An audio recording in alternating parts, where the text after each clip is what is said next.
Welcome to our channel. Today we how to uninstall Wix Forms Submit Tracking, quick tutorial step by step clearly. Start by logging into your Wix account. Navigate to the site dashboard where you manage your website settings.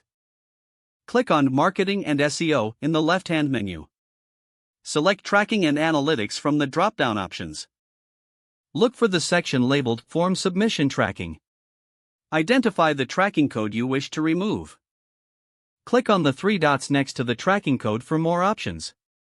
Select Delete from the options that appear. A confirmation prompt will appear. Confirm that you want to delete the tracking code. Once deleted, ensure you save your changes. Now, navigate back to your site dashboard. Click on Site in the top corner of the dashboard. Select Site Settings from the drop-down menu. Scroll down to the Advanced section. Review any additional tracking settings related to forms. If necessary, make further adjustments in this section. Your Wix Form Submit Tracking has now been successfully uninstalled. You can refresh your site to see the changes take effect. If the page does not load, refresh the browser or try again in a private or incognito window. Make sure you are using the correct email address, then retype it carefully to avoid small typos.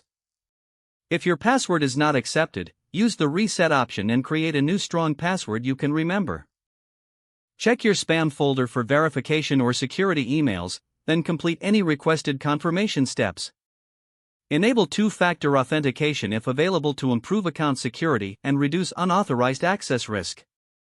After signing in, review your profile details so your contact information and settings are accurate and current. If you see an error message, note it down and try again after restarting your device and internet connection. Log out when you finish, especially on shared devices, to keep your account and payment information secure.